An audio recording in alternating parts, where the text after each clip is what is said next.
Your phone system has an AI receptionist that answers calls 24/7. Your video meetings have AI that takes notes instantly. Even your contact center has AI, so you can help customers faster. It all comes together in one reliable platform for effortless AI communications. See for yourself at ringcentral.com. RingCentral, voice of your business. Thanks for showing up, Dub Nation. Nothing beats catching your Warriors live, and nobody knows that better than you. So next time you want to hit up a game, Ticketmaster's got your back. As the official ticket marketplace of the Warriors and the NBA, even if you're headed to the game last minute, Ticketmaster gets you to the game so you can experience all the sights, sounds, and styles in person. Keep putting that jersey collection to use and get Warriors tickets today at Ticketmaster. Get tickets at Ticketmaster.com/Warriors. See you courtside again soon, Dub Nation. 15 years ago, PG&E launched Power Pathway, an education and job training program developed to increase the number of skilled workers in the energy industry. Since then, 85% of the graduates have been hired by PG&E or the construction utility industry, focusing on students in underserved communities, women, and military veterans. Power Pathway is helping the next generation of PG&E energy professionals build a better future for themselves and a clean energy future for California. To learn more, visit pge.com/powerpathway. What's up, Dub Nation? Do you want to get cash back on Warriors gear?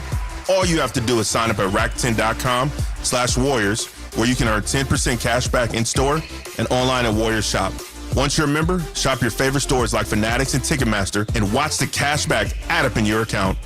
Rakuten is the most rewarding way for you to shop and maximize your savings. Join Rakuten for free today at Rakuten.com/Warriors or download the Rakuten app. That's RAKUTEN. All members of Dub Nation know 2 essential truths. 1, the Warriors have the best point guard in the history of the game. And 2, the very best planes in the sky are United. New planes are joining the United fleet every week, decked out with Bluetooth connectivity, screens, and power at every seat, and bigger overhead bins to fit everyone's carry-on, or giant foam fingers. Download the United app and book your next trip today. United Airlines, proud to be the official airline of the Golden State Warriors. To Curry, pump fake, fly-by, 3-ball, got it with the buzzer sounding! You've been listening to Golden State Warriors basketball on the Warriors Radio Network. Presented by United Airlines. For tickets, visit Warriors.com or call 888-GSW-HOOP. You wish you were here. This Odyssey Sports broadcast was presented by ZipRecruiter. Looking to hire? ZipRecruiter finds the best candidate for your job fast. Try it for free at ZipRecruiter.com/free. The lights are out.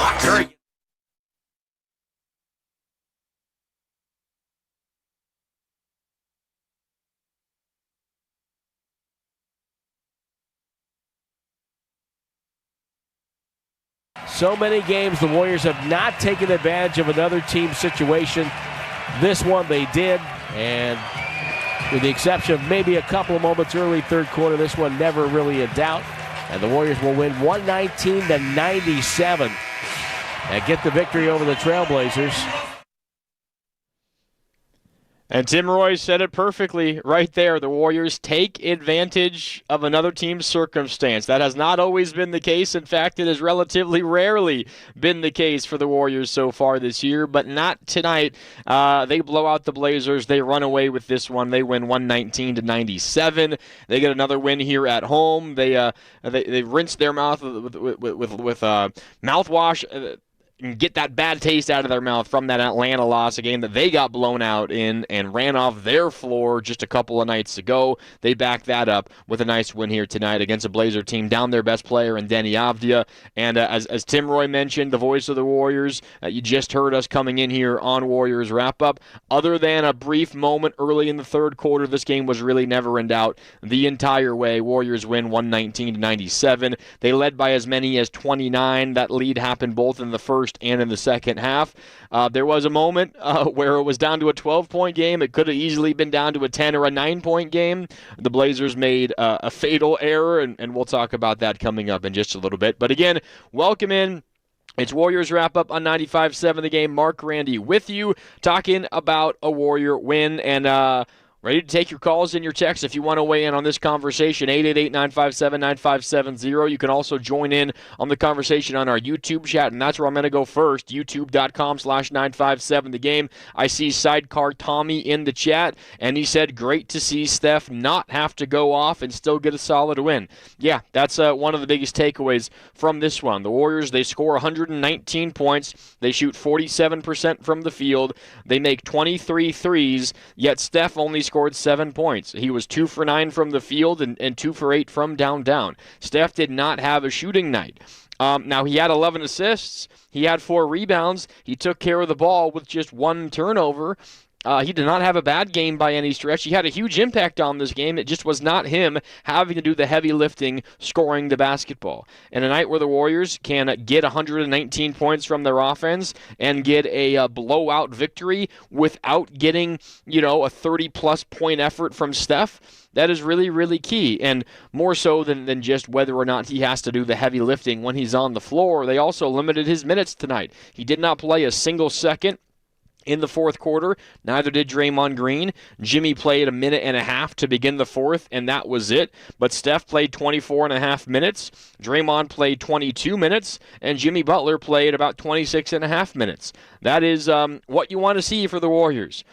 You want wins, and you want wins where you don't have to overexert those 3 veterans specifically, and tonight was one of those nights. And the Warriors have not had a lot of those nights, not recently and not all season. You think back to Friday evening when they ran away from the Kings. They won that game by 34 points, but if you remember, that was like a tie ball game relatively late in the third quarter. So they eventually pulled away, and it was a dominant win late, but it was not a game where going into the fourth quarter, you felt like the game was 100% over, and you basically felt that way tonight against the Portland Trailblazers. So tonight is a win on multiple fronts. You win a basketball game, you're now 22-19, and you get to keep Steph, Draymond, and Jimmy as fresh as possible coming off of a game today for the Knicks, who are in town not tomorrow, but on Thursday.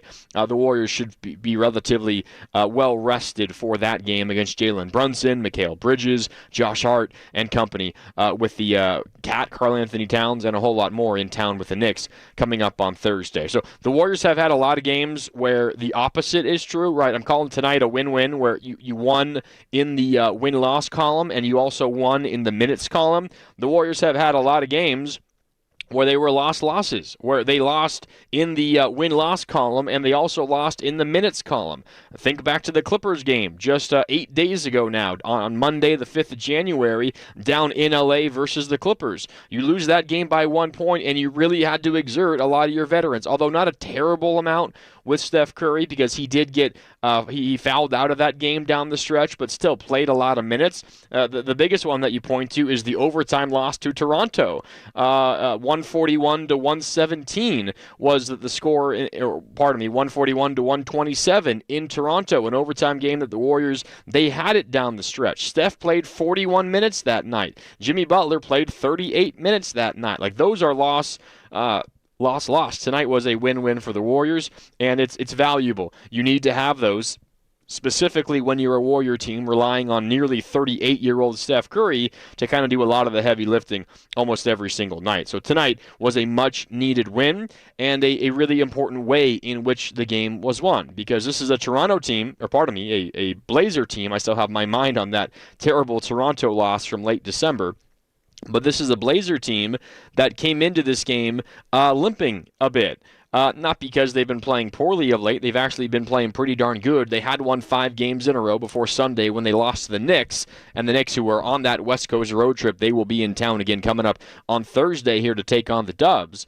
But this is a Blazer team that was coming in without 2 of their key players, and specifically 2 of their key cogs on offense. Deni Avdija, who is going to get some MVP consideration if he plays like he has so far this season for the rest of the year, and Jeremy Grant. Both did not play today. Jeremy Grant is not like an amazing player, but he'll give you almost 20 points a night. And Deni Avdija flirts with a triple-double basically every single night and scores 26 points a night. So those are 2 really, really key players that they did not have tonight. And tonight was a great sign that the Warriors were able to handle a team like that, because there's been so many instances of the Warriors going up against teams that are down their stars, and yet the Warriors still lose those games. I mean, we got a long list, like 5 of them I can make a case for. Some may be better than others, but October 30th in Milwaukee, Giannis did not play in that game. The Warriors lost that game. November 1st in Indiana. This one maybe not as easy to make that case because Tyrese Halliburton, their star, is out for the year, and that was not like a surprise absence in that game. The Warriors knew there was going to be no Halliburton. The Giannis news kind of broke just before the game, so maybe that caught them off guard and had an impact in that game. Regardless, that's still one that you feel like you should win, and you had a chance to, but Ryan Rollins dominated. But Indiana, the very next game after that Milwaukee game, by the way, which makes it harder to understand how that could happen, they were down more than just Halliburton as well in that game, but they lost that one. A couple of weeks later, November 18th in Orlando, the Magic were down Banchero. Maybe you think Banchero not their best player. Point is, he's one of their best players, and they are a worse basketball team without him, in my opinion, and you lose that basketball game. November 26th, at home versus Houston, they were down Kevin Durant, and they won that basketball game. They beat the Warriors. January 5th, the game we were just talking about earlier, in L.A. versus the Clippers were down James Harden and others in that game, yet the Clippers won that game. So the Warriors have a long list of losing games to teams that are down their superstar, their best player, maybe their second best player. Like it has happened often this season. And tonight, it was not the case. I would imagine that this was a conversation from Steve Kerr and the coaching staff to the players before this game, once they found out that Deni Avdija was out, and Jeremy Grant as well, who was doubtful all day and then was ruled out before the game. But specifically Deni Avdija, who is this team's best player, and again, in my opinion, is going to get MVP consideration, might win the Most Improved Player award, although there's a really, really good battle for that award this season across the entire NBA. Keontae George of Utah's in the running there. Jalen Johnson, who the Warriors just saw of Atlanta, should be in the running there as well. Don't know if Deni Avdija is going to win that, but he's going to get a whole lot of votes for it. But again, he's their best player, and he was out tonight. Yet the Warriors, they didn't blink. They got off to a really good start, and they ultimately run away with this basketball game, and they win 119-97. They began this game with a 12-4 spurt. It was 7 points quickly from Draymond Green. He scored 7 of the Warriors' first 9. He had a fast break layup after contesting a 3 on the perimeter that was missed by the Blazers. Then hit a wide-open top-of-the-key three-pointer. Then a little free-throw line push shot with Donovan Clingan playing deep in the paint, giving him that shot. Draymond said, all right, I'll take it. And he made it, and he scored 7 points quick. The Warriors built a double-digit lead pretty early. They led by 14 after 1. That lead grew to 26 at halftime. The Warriors could not miss shots. In fact, in the first quarter, which is kind of crazy because the Warriors, they were 10 for 42 from downtown the entire game versus Atlanta on Sunday night. 10 for 42. 10 for 42 were the Warriors from downtown against Atlanta that entire basketball game. In the first quarter, they made 8 threes. In the first quarter alone, and 7 different Warriors made a 3 in that first quarter. The Warriors, in the first half alone in this basketball game, they made 13 threes. So in the first half tonight, they had made 3 more threes than they made the entirety of Sunday night's loss to the Atlanta Hawks. And we're going to hear from Steve Kerr coming up in just a little bit. This is Warriors Wrap-Up on 95.7 The Game. Mark Randy with you. If you want to weigh in, 888-957-9570. Keeping my eyes on the phone lines and on the Boxer and Gerson Work Injury Attorneys text line. I see the 415, the 925, the 707 chiming in on the text line. Appreciate you for tuning in and for interacting. Plus, shout out to our YouTube chat, youtube.com/957 The Game. I still see a Sidecar Tommy, I see a Empire, I see a Moko Coco, and I see a Joseph. Keep the comments coming.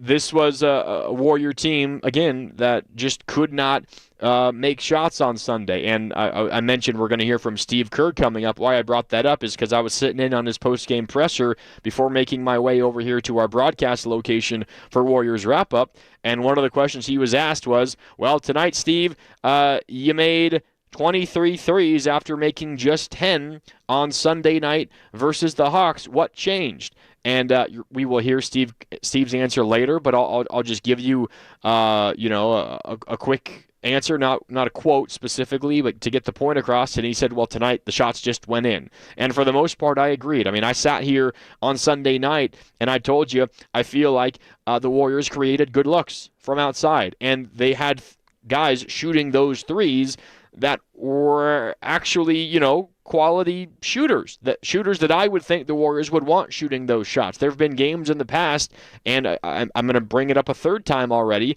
that Clippers loss in LA stands out to me as a game where the Warriors were creating open looks, but the guys taking those open looks were not the guys they want shooting them. It was Draymond Green. It was GP2. It was, maybe a Quentin Post who's really struggling with his shot suddenly again. It was maybe a Moses Moody who hasn't been able to be terribly consistent from the outside. It wasn't as often Steph Curry. It wasn't as often De'Anthony Melton. It wasn't as often Brandon Pajemski. It wasn't as often maybe Al Horford. But that was different, I think, on Sunday versus the Hawks. They did get a lot of good looks with, I think, 4 good shooters. They just didn't go in. Tonight, they did. The ball movement was largely pretty good. They committed 13 turnovers. That is something Steve Kerr will absolutely accept. They forced 22 turnovers by Portland. I say forced. Maybe I should, air quotes around forced, because the Warriors forced a good chunk of those. They had 16 steals, but even steals do not necessarily accurately reflect whether the defense forced those or not. Count the number of times Portland kind of just handed the ball off to the Warriors, whether it was just, someone losing track of the ball and it slipping out of their hands, or they threw it to a spot where they thought their teammate was cutting, but actually they were, doing a fake cut and then going back out to the perimeter, but the defense was still standing right there, so they pick it off. The Portland Trailblazers offense was ugly. Maybe other than like the first 4 minutes of the third quarter, it was some of the worst offensive basketball, frankly, that I've seen all season. That's how bad it was. So the Warriors, they won the turnover battle. They dominated points off of turnovers as well, and they made their threes. You do those 3 things, and you will probably win like 90% of your basketball games. If you dominate the turnover battle and you make a lot more threes than your opponents, and the Warriors were +9 in terms of 3-point makes, which means in terms of points gained from the 3-point line, they were +27 in a game in which they won by 22. So that's kind of the ball game right there. Turnovers only add to that as well. So this was a pretty simple and straightforward game for the Warriors, and I think I speak for all of Dub Nation when I say they needed that. They needed a simple and a straightforward win, and that's what they got. I think I want to mention something that the 415 just brought up on the Boxer and Gerson Work Injury Attorneys text line, and I think he's spot on here highlighting, or he or she, spot on here highlighting one of the bigger takeaways, and I think one of the current trends for the Warriors at this stage of the season. The 415 writes, quote, "So impressed with how Melton is playing. Still feel there's more for this team to work on, but this is another good sign and a good way to get over the Atlanta game. Don't want to get my hopes up for J.K. Day soon, but I hope or believe a move or two needs to be made and is coming." 415, the J.K. Day that you're talking about is 2 days from now, Thursday, January 15th. That's the first day Kuminga could, theoretically be traded. I don't expect something to happen on Thursday. We shall see how this all plays out going forward. I do expect something to happen between January 15th and February 5th. I will say if nothing happens in terms of a Kuminga trade between those 2 dates, then the Warriors absolutely have mismanaged this situation. I don't think that's a conversation for today, but 415, it's important to bring it up because that day is coming up. You're right. It is 2 days from now, and it's almost midnight here on Tuesday, so we're almost getting towards that being tomorrow, JK Day, Thursday, January 15th. But the first thing you brought up, 415, again, that was courtesy of the Boxer and Gerson Work Injury Attorneys text line, The first thing you brought up about De'Anthony Melton, I think, is maybe story number 1 of this basketball game. And for the Warriors right now, it might be one of the top stories for this season going forward. De'Anthony Melton tonight, 23 points off the bench in 18 minutes. Didn't have a big rebounding or assist day, 2 rebounds, 1 assist, but had the ball in his hands a lot and did not turn the ball over once at all.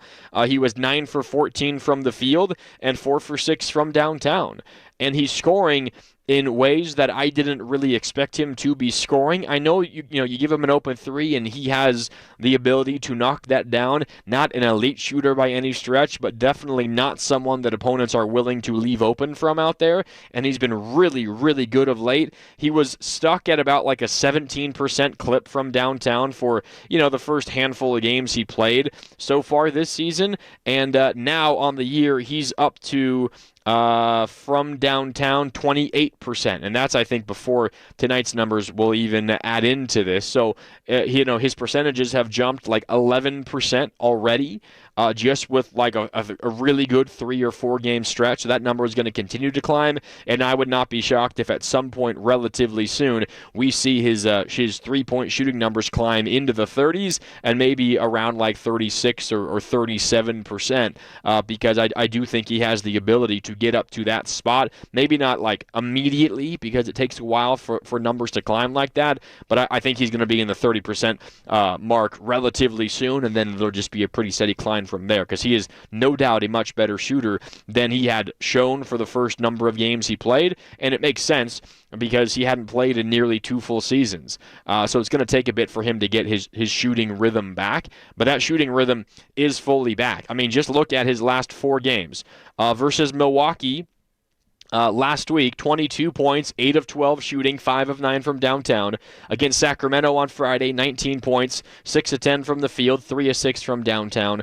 Atlanta, 10 points. It was an off shooting night. He was 5 for 12 from the field, not that bad. In fact, on an off night, 5 of 12, but 0 for 5 from deep. That's where he was not hitting his shots, and that's, again, a sign that I think the Warriors were creating good shots on Sunday versus Atlanta. They were just not going. I want Melton shooting 5+ threes every single night. That's how much I believe in him as a shooter, at least compared to some of the others on this roster. So I do not have a problem with him going 0 for 5 from downtown. I want him to shoot a lot of threes every time he's out there. And then tonight, 23 points, 9 of 14 from the field, and 4 for 6 from deep. Over his last 4 games, you average those out. That's 18.5 points per game, 58% from the field, and 46% from deep. And again, that's with the 0 for 5 in there against Atlanta, 46% from deep in his last 4 games. Again, 5 made threes, 3 made threes, no made threes, and then 4 made threes in those 4 games. So really good stuff from DeAnthony Melton.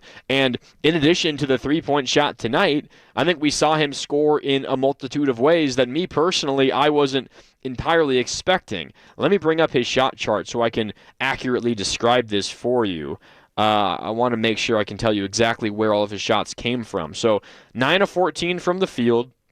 And as we were talking about, he was 4 for 6 from downtown, which means he was 5 for 8 inside the arc. One of those 3 misses was a mid-range jumper just to the left of the free throw line, and then everything else was in the paint. So, again, 4 for 6 from downtown, 9 of 14 from the field, which means 5 of 8. 5 of 8 from 2. And that means he was 5 of 7 from inside the paint, and all 5 of those makes were within like 5 feet of the basket. And those were not like... The way the Warriors score a lot of their points in the paint is a drive and then a dish to a cutter. We often hear Steve or any of the Warriors players say the dunker spot. That's often how GP2 gets his buckets. He occupies the dunker spot, which is like short corner on either side of the court, and usually on the opposite side that a drive is coming from. So say Steph drives from the left side in towards the paint. As the weak side defender on the right block comes over to the left side to help against Steph's drive on that left side, that guy on the right block who's now helping to defend Steph, who drove past his man, leaves GP2, who's hanging out in the short right corner, and as that happens, GP2 then cuts baseline to the basket. Steph sees it, gets the angle right, makes the pass, and GP2 has an easy dunk. That's often how the Warriors get their points in the paint. It's because of penetration that leads to a pass. where Melton was scoring, I think like 4 of his 5 buckets that were right in the paint within a few feet of the rim was off of his own drives and finishes. And one of them, I know it's Donovan Clingan, and that's a 7-footer who he should be able to beat off the dribble. But one of them was a beautiful drive from from right to left, past Donovan Clingan, and he needed the left hand. Like not like a finger roll layup with the left hand, but like almost like a hook shot, using his body to wall off Donovan Clingan, the big 7-footer, the second-year guy out of UConn, and the great touch with the left hand off the glass and in. It was a great finish, and it's something that I'm a little surprised that he has in his bag this quick after coming back. He's showing an ability to score in multiple different ways. And I know Steve Kerr, we're going to hear from Steve Kerr coming up in a little bit. We'll break in a few minutes, then we'll hear from Steve Kerr when we come back. Steve Kerr was asked, are you a little surprised? Not just how many points he's scoring, but the ways in which he's scoring. And we'll hear from Steve Kerr on that coming up in just a little bit. But I think DeAnthony Melton's emergence is one of the more important things that have happened to the Warriors all season long. Let's go out to the phone lines, 888-957-9570 if you want to weigh in. The Dubs knock off the Blazers 119-97. That's the final score in the Dubs. Hey, how about this? Officially halfway through the season, 22-19. They're 41 games in. There are 41 games left. And one thing that we're going to do before we wrap up tonight is kind of give you the rundown of what the Warriors need to do in the final 41 games to accomplish certain things. Tonight was a good step in the right direction to get your 22nd win in the first half of the season, the first 41 games. They're going to have to be a whole lot better in the second 41 games if they want to get to where they have kind of set themselves up for. So we'll talk about that coming up in just a bit. But for now, out to the phones we go, 888-957-9570. Chardol is in Fremont and wants to weigh in. What's up, Chardol? You're on Warriors Wrap-Up. What do you got? Hey, Mark Randy. I'm a big fan of you. I listened to 95.7 The Game in the car after Warriors went on the radio. Respect you so much. Have love and admiration for you and everything you do covering the Warriors, man. Warriors take down the Blazers 119-97, man. It was a great win, man. They came out strong. They took down the Blazers, man. Man, they have a chance to keep this winning streak alive, man. And I'm looking forward to what this team is going to bring against the Knicks, which is going to be their next opponent. But yeah, I love everything you do on the network, bro. I'll keep having love and support for you, man. But it's great calling the Warriors Wrap-Up, and I'll definitely call in next time. Keep slinging, let's go Warriors. I appreciate that, Chardol. Always love hearing from you, and thank you so much for all the kind words. Yeah, the win streak. I mean, I know what you mean. They're playing a lot better basketball of late. They did just lose to the Hawks, so no win streak to speak of right now. But now in their last 13 games, 9-4. And over the course of a 13-game stretch, this is no doubt, and no one could argue this, the last 13 games is the best 13-game stretch the Warriors have played this entire season.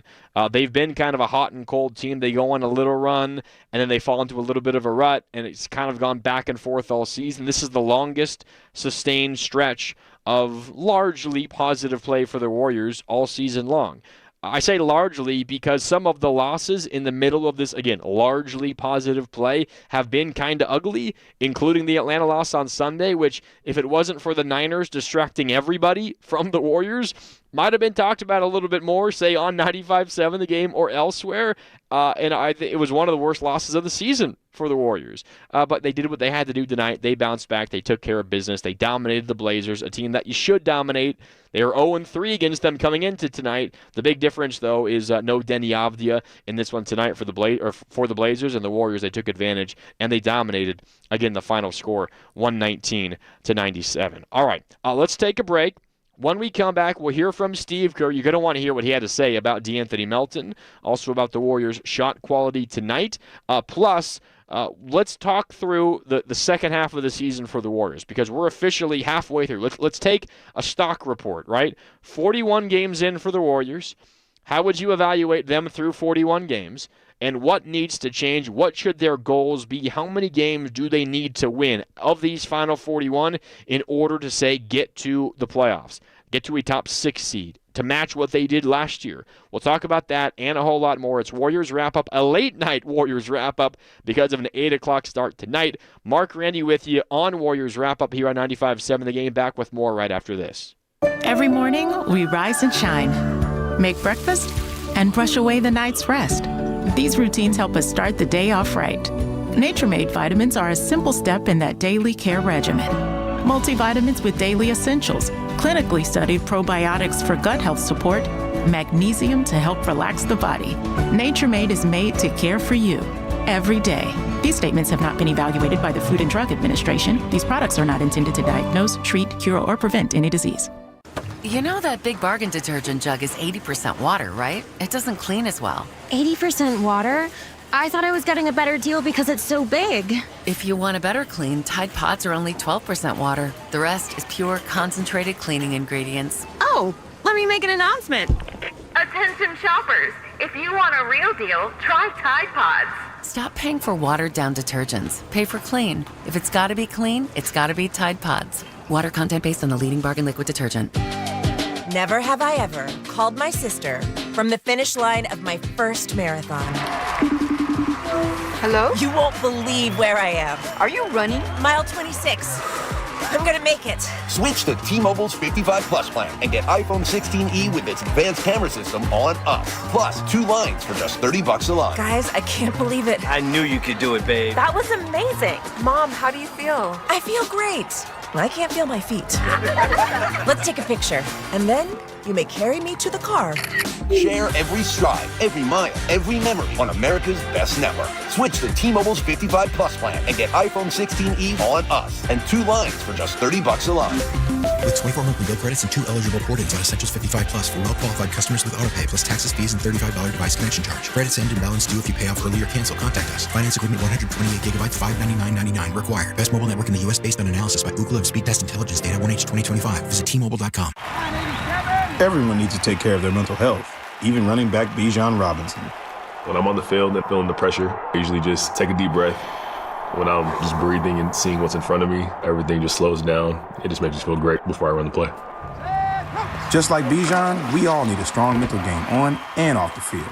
Make a game plan for your mental health at loveyourmindplaybook.org. Love your mind. Brought to you by the Huntsman Mental Health Foundation, the Arthur M. Blank Family Foundation, and the Ad Council. What's your financial future look like? At Pettinelli Financial Partners, we help you shape it. Whether you're planning for retirement, buying a home, or saving for something special, our professionals are here to provide clear guidance and smart strategies. Visit PettinelliFP.com today and take the first step toward a more secure financial future. The financial consultants at Pettinelli Financial Partners are registered representatives with and securities offered through LPL Financial, member FINRA SIPC. Investment advice offered through Stratos Wealth Partners, a registered investment advisor. Stratos and Pettinelli are separate entities from LPL Financial. Welcome back to Winter Hack Radio, the place for clever hacks to survive the season. Icy driveway? Well, try spreading sand or birdseed to help with traction. Snowy puppy paws? Well, grab a whisk, brush it off, done. Catch COVID-19? Well, just get...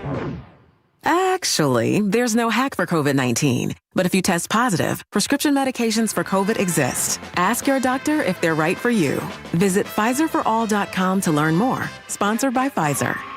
Bonte here with an update about River Islands, where the good life can be your life. River Islands is growing a lifestyle community in all the best ways possible, starting out with a wide variety of home styles and prices. Whether your next home reflects a growing family with 4 to 6 bedrooms, or if you're downsizing into a 2 or 3 bedroom home for active adult living, River Islands has the kind of home styles and locations that you just don't see anywhere else. Priced from the low $600,000s to over $1 million.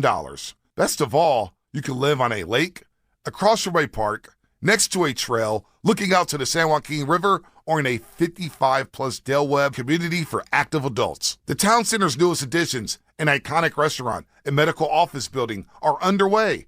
And an entertainment venue, major grocery store, and shops and services are all in the plans. Imagine the best in-home designs, great schools, and a town center all in one place. Your place. Go to riverislands.com to start your tour. Neuropathy is a debilitating condition that is sometimes misdiagnosed. Symptoms can include pain, numbness, and tingling in your hands, legs, and feet. Neuropathy is a progressive condition that only worsens unless you get effective treatment. SF Bay Wellness is a leader in neuropathy reversal and uses FDA-cleared, non-invasive electric cell therapy to restore nerve function with no injections, no drugs, and no surgery. The treatments have a 95% success rate. If distance is a factor, ask about our virtual consultation option. Call SF Bay Wellness at 844-94-NERVE for the $99 neuropathy evaluation and receive a personal treatment plan that is tailored to your needs.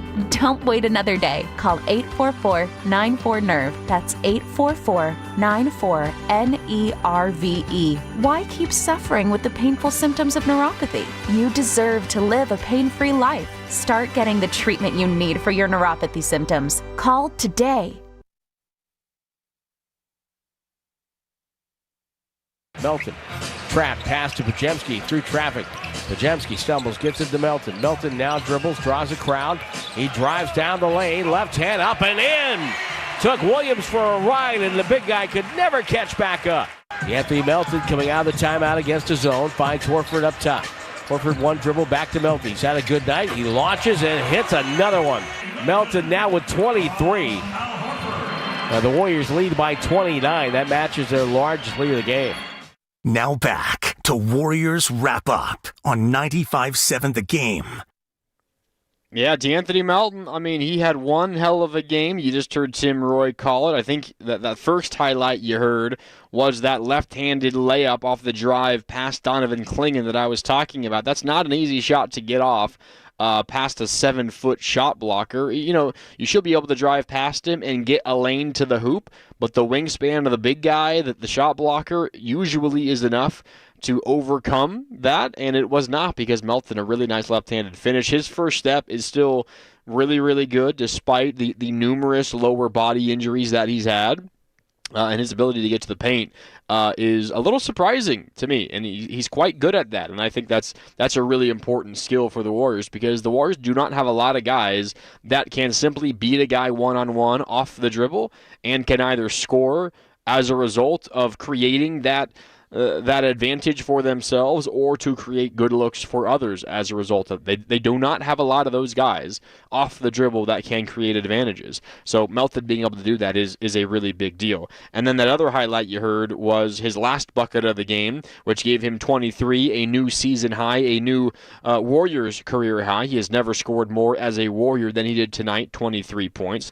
And he had 4 for 6 from downtown, and he was a plus 20 in the plus minus. The only Warrior player that was better in plus minus was Guy Santos, who was a plus 24.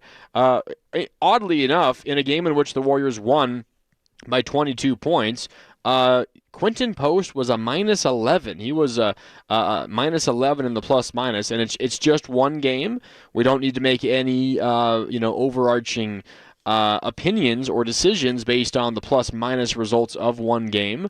But Quentin Post, if he's not making his shots, one, he doesn't get many minutes. He played just 14 minutes and 14 seconds, and about 3 of those were in garbage time, because you could tell Steve Kerr wants to get his shot going, and he put him in there for garbage time, and that's when he made his only shot of the game. He was 0 for 4 from the field. All were threes in the first 3 quarters of this game, and let's see, of those 4 shots, 3 of them came in the third quarter. He only got 1 shot up in the first half, put up 3 shots in the third quarter and missed all of those, made 1 in garbage time in the fourth.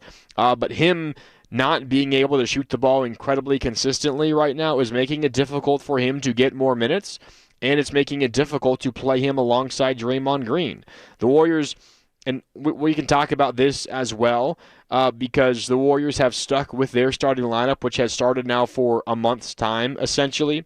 Steph Curry, Moses Moody, Jimmy Butler, Draymond Green, and Quentin Post. Tonight, the 14th time in the last 15 games the Warriors have used that starting lineup. The one exception wasn't because they went away from it. It was because all of the vets sat against that OKC that night at the very beginning of this 11-game stretch that we've been talking about for so long. Now, with this being the 14th time in the last 15 games they have used this lineup, the Warriors are 9-5 in those 14 games. So the results are coming in terms of the wins and losses. The results, though, are not really coming in terms of that unit getting the Warriors off to good starts. They consistently are falling behind in first quarters. That unit is a minus 1.3 net rating, which essentially means they are slightly worse than their opponents. They are being slightly outscored while that group of five is on the floor. It's not all Quentin Post's fault. Moses Moody hasn't been great consistently recently either. But if Quentin Post is not making his shots,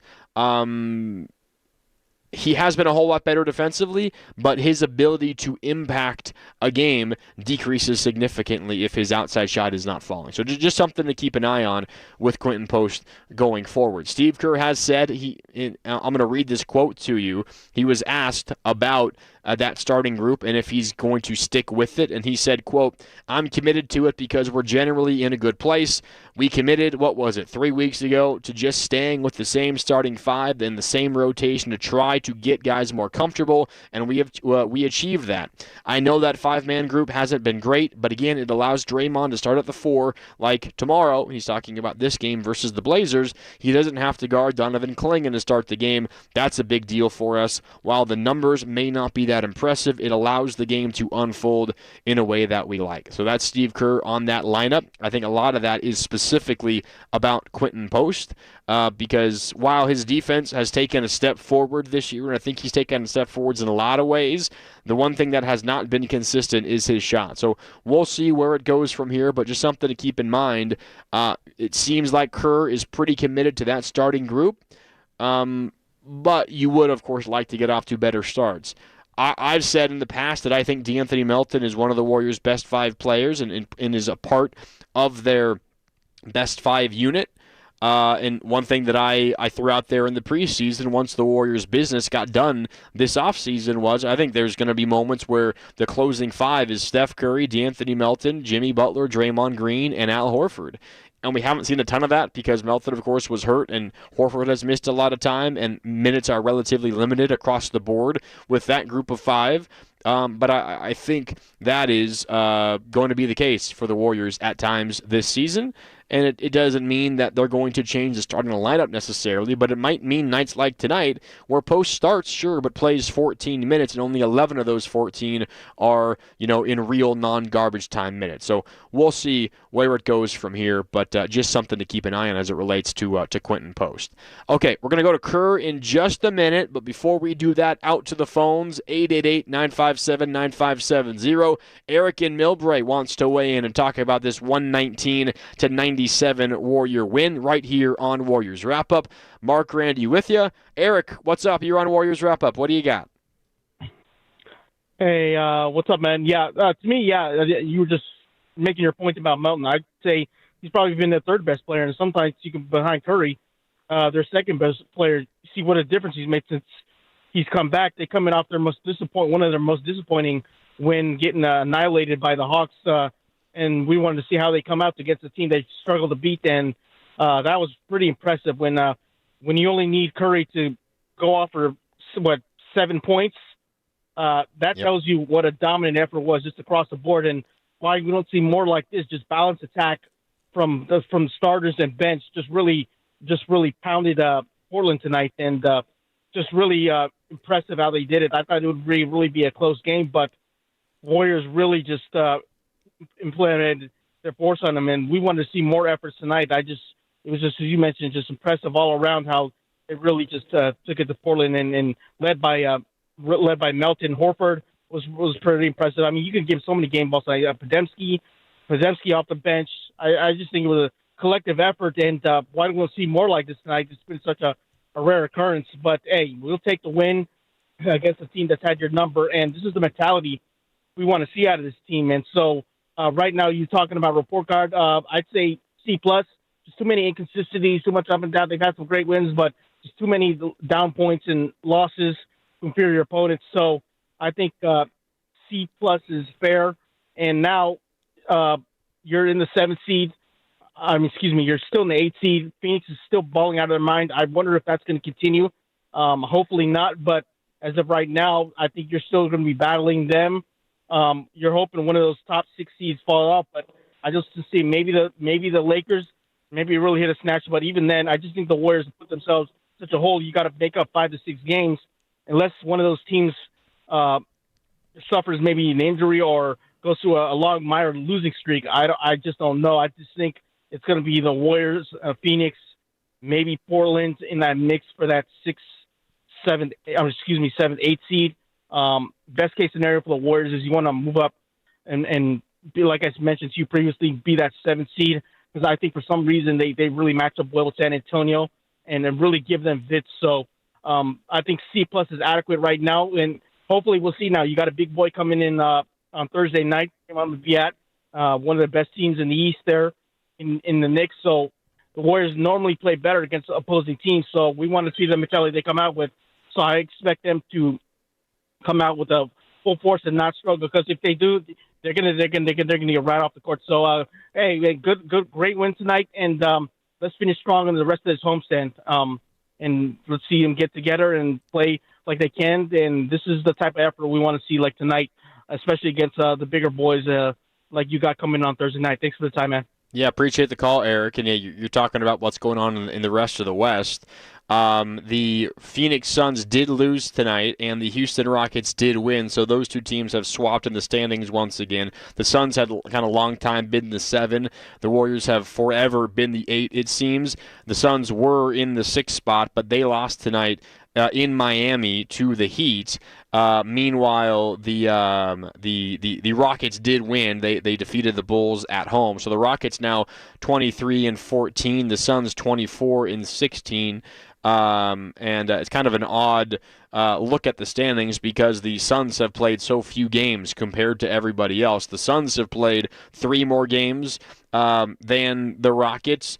The Warriors have played 4 more games than the Rockets, which is just strange the way the schedule can be so different at this stage of the season. The Warriors have played 41 games. The Rockets are sitting at 37. The Warriors have played 4 more games.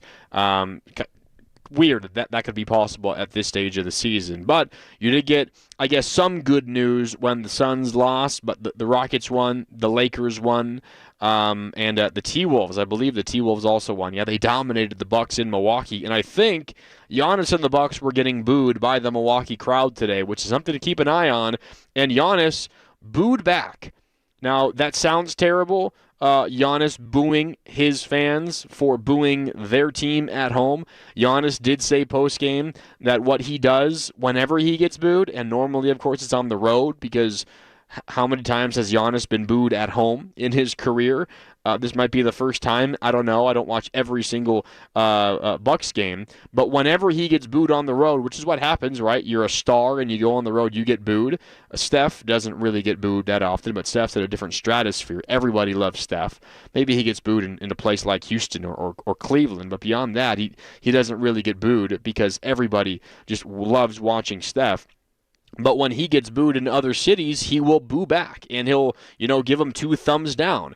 He did that tonight in Milwaukee. When the Milwaukee crowd was booing the Bucks on their home floor, he booed back and gave them thumbs down, which, I'm not saying Giannis is being traded to the Warriors or he's being traded at all. I'm just saying things are not great in Milwaukee, and that might expedite a move of Giannis. We'll see how it all plays out. But that's kind of an update on what's going on around the NBA right now. Warriors got a little bit of help around them in the Western Conference, specifically with the Phoenix loss, but a lot of the other teams they're chasing did win. Of course, you beat Portland, the team that's on your heels. They were the 9 entering the night. They were only 2 games behind you. Now you're 3 games ahead of them. So tonight was a big win in the West for that reason as well. Okay, let's hear from Steve Kerr, and then we'll take a look at the first 41 games and the next 41 for the Warriors. They are at the mathematic halfway point of this 2025-26 season. More on that in a second, but first, Steve Kerr addressing the media postgame after the Dubs knock off the Blazers by 22 points, 119-97. Here is Steve Kerr postgame after his team's win over Portland. I see Frank from Horse and Hound is here. I see. It's been a few years. All right. You're welcome. Yeah. Who's got a question? Steve, what's it like being on the other side of one of these games where you come in, you're playing an undermanned team, and you guys just dominate them all night? Well, it's a good night to get everybody on the floor and keep Steph 24 minutes, Draymond at 22. So yeah, these are welcome nights when you can get them. Steve, kind of a bigger picture question, but we've now reached the halfway point of the season. Just kind of where would you assess, or how would you assess where this team is right now? I think we're in a pretty good place. We obviously have lost some games in the first half of the year that we should have won. We feel like our record should be better, but none of that matters. We got to just take care of ourselves right now and do what we can to climb up the standings. So we're playing better. We're playing pretty consistently, doing a lot of good things right now. Melton had 23 tonight in 18 minutes. He had another big scoring game recently. Is that part of his game surprising you a little bit, like the big scoring burst he's been giving you? Yeah, his shot has really come around. I mean, we didn't expect him to be in rhythm those first few weeks when he came back. He had hardly played for 2 years, so you can see the confidence is rising. He's a really dynamic player, explosive athlete, and really skilled, fundamentally sound, and it's fun watching him play. And yeah, I mean, the guys have total confidence in Melt. How much can you guys really use, like, an extra score if he's willing to kind of consistently, maybe not 23 and 18 minutes, but, give you a real scoring burst? Yeah, I mean, it's a different kind of scoring, too, with Melt. It's you saw some of the attacks to the rim second half, scoring over the top of big guys. He's got a different level of athleticism, and it's a welcome kind of addition to our attack for sure. Steve, what makes Guy so disruptive defensively? I mean, 4 steals, and you guys had 16. That's a pretty good number. I mean, is he just, or is it instincts and just being in the right place? And yeah, it's instincts. It's quickness. He's not he's not a kind of a traditional bouncy athletic guy at the rim, but he's really quick laterally and reads situations well. He's in the passing lanes, anticipating plays, and he gets his hands on a lot of long rebounds as well. So Guy is a really, really good player for us. He just complements the starters so well when he comes out there with them. It seemed like Brandon was a little bit more confident at finishing at the rim tonight. I don't know if that had anything to do with their rim protecting options, but when he gets into the lane, what do you want to see out of him? What are his options there? Well, he's got good quickness and he reads the game well. So you see sometimes where he runs right through the catch and attacks, kind of beats everybody to the spot. He's not a guy who's going to beat a whole lot of people off the dribble, but he can beat people with his cutting and reading the game. So I thought Brandon was fantastic tonight. You guys bounced back after a tougher three-point shooting night last night. What was sort of the difference between the two games? Ball just went in, I mean, sometimes it's that simple. We had some good looks the other night and it didn't go, and you just keep firing, and we did that. 58 threes is a lot. All right, there's Steve Kerr. What was the difference shooting-wise? Or making threes, Sunday versus the Hawks versus tonight versus the Blazers. They just went in. Last time out, Sunday, they were 10 for 42 from downtown. Some bad shots. Not all were great shots. I thought for the most part they created good looks. They just weren't making them. Tonight, they made 23 of 57 that they took. They put up 57 threes tonight, which is an absurdly high number. But they made 23 of them. You shoot over 40% from deep on 57 attempts. you will win almost every basketball game if you do that. They made 23.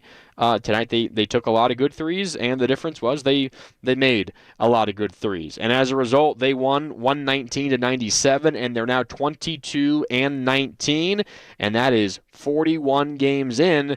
The NBA regular season is 82 games, which means the Warriors are at the mathematical halfway point of this season. They're at 22-19. If you're curious, they were 21-20 through 41 games last year, so they are one game better this year than they were last year. But of course, last year, we remember, the second half of the season was way better than the first half. The Warriors last season, in their final 41 games, went 27-14, so they could finish at 48-34. If you want the Warriors to finish again at 48-34, they would need to go 26-15 the rest of the way, which, sounds doable. And based on the way the Warriors are playing right now, they've won 9 of their last 13. It feels like that is something that is attainable. But however, if you're looking for the Warriors to get to, say, the number 6 seed in the Western Conference, they likely need to do better than 48 wins. Now, that's not for sure. That's not for certain. There's no guarantee that the number 6 seed will need X amount of wins. But as you look at how it currently stands right now in the Western Conference, the 6 seed is owned by the Houston Rockets. And based on their win percentage, where they're pacing at right now, the 6th seed in the Western Conference would need to win 51 games, which is kind of absurd. You have to win 50 games in order to avoid the play-in the Western Conference. Not, guaranteed that it will play out that way. But if the second half of the season essentially goes the way the first half of the season went, the 6th seed needs 51 wins, give or take. If the Warriors are to get 51 wins, that means they need to go 29-12 the rest of the season. 29-12 in order to get to 51 wins. That is a sprint of an entire second half of a season. Doesn't mean they can't do it. They absolutely can. They basically did that last year. But that was also, they acquired Jimmy Butler and things changed. They've had Jimmy Butler for this entire season. Do you expect a similar change to take place, perhaps? And maybe there's a move at the trade deadline that changes the calculus on all this. But based on the current win pace and the winning percentage of the 6th seed in the Western Conference, the 6th seed is currently pacing to win 51 games. In order for the Warriors to get to 51 wins, they have to go 29-12. All right, what do you say? Well, what would it take for the Warriors to get home court advantage in the first round? For them to jump all the way up to the 4 seed, what would that take? Well, the current 4 seed is pacing at about a 54-win pace. For the Warriors to win 54 games, they would have to go 39-2 over the final 41 games to get there. That seems impossible, just given what we know about this Warrior team. Of course, it's not impossible. It seems very, very unlikely. And that's why it seems like a top 4 seed, despite what we all wish for, is basically out of the question for the Warriors. If they are to avoid the play-in tournament, it feels like it's going to have to be the 5 seed or the 6 seed, and more than likely than not, it would have to be the 6 seed. Just want to bring it up because I know they're 9-4 in their last 13 games. If they keep that up, they will just be fine. They will be fine. But again, right now in the West is so incredibly deep. You're talking about the Rockets currently as the 6th seed. The Rockets, for the majority of this season, have been one of the better teams in the NBA, and they have fallen down a bit of late. They're 6-4 in their last 10, so are the Warriors, by the way. But they are the 6th seed, and they're pacing at about a 51-win pace. Warriors have to go 29-12 the rest of the way. And, for example, the Warriors, after they acquired Jimmy Butler last year, it was not, again, right at the 41-game mark. It was later on, just before the All-Star break, on the trade deadline. The Warriors had 31 games the rest of the regular season once they acquired Jimmy Butler, and they went 23-8 in those 31. What would that win pace be over the course of a 41-game stretch? That's 30-11, essentially. So if the Warriors pace at the pace they went with Jimmy Butler at the end of last regular season, that would be just enough to get them to the current pace of the 6th seed. So just to sum this all up, in order for the Warriors to get to the 6th seed, they basically have to go on a run similar to what they did to close last regular season, which essentially means they're in the same spot they were last year. And they don't have the Jimmy Butler acquisition to fall back on like they did last year. He's already on the team, so you feel like that kind of winning streak and pace over the course of 41 games is in you, like you have that ability in you. We just haven't seen it for more than these 13 games where they are 9-4 in these 13. Now, again, I expect a move at the deadline. I don't think it's going to be anywhere near the magnitude of a Jimmy Butler acquisition, but maybe they get something and it helps them, and it kind of changes things around here. But we shall see. All I'm going to say is they're going into this mathematical halfway point feeling pretty good about themselves, 9-4 in their last 13.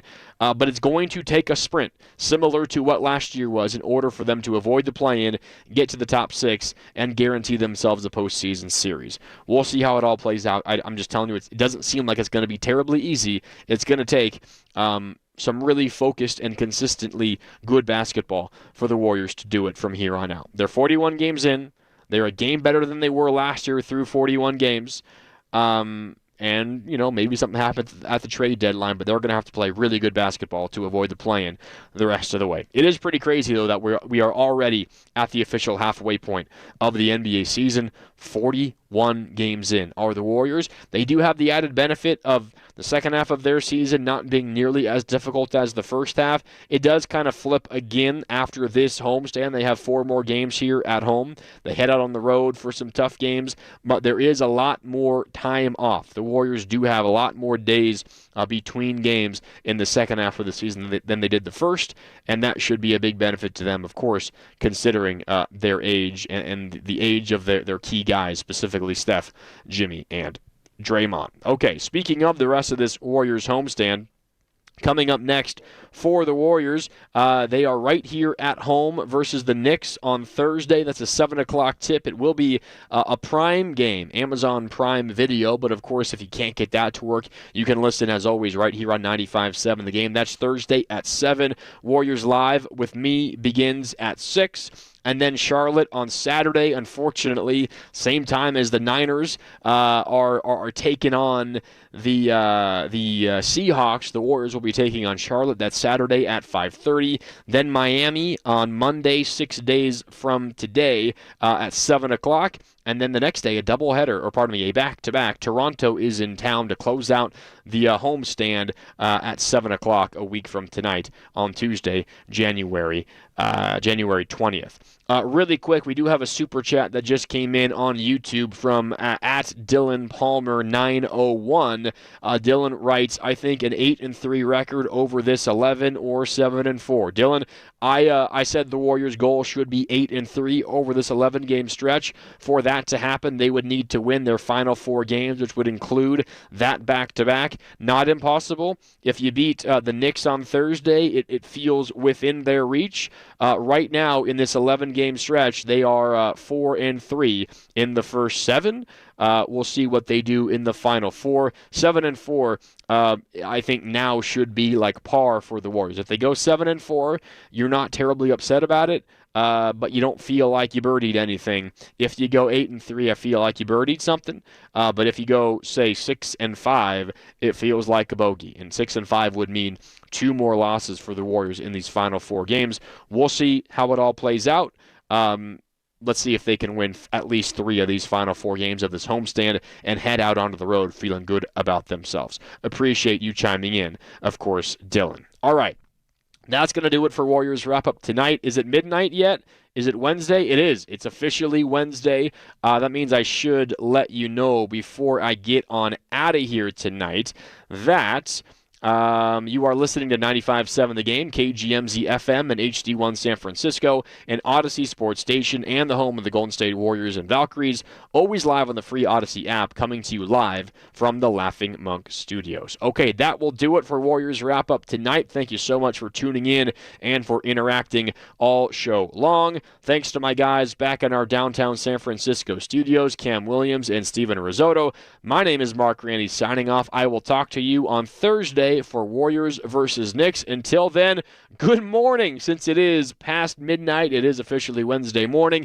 Thank you so much for tuning in, and we'll talk later on 95.7 The Game. Halos. Here he is, Ben Maller. A purple haze. Welcome in the beginning of another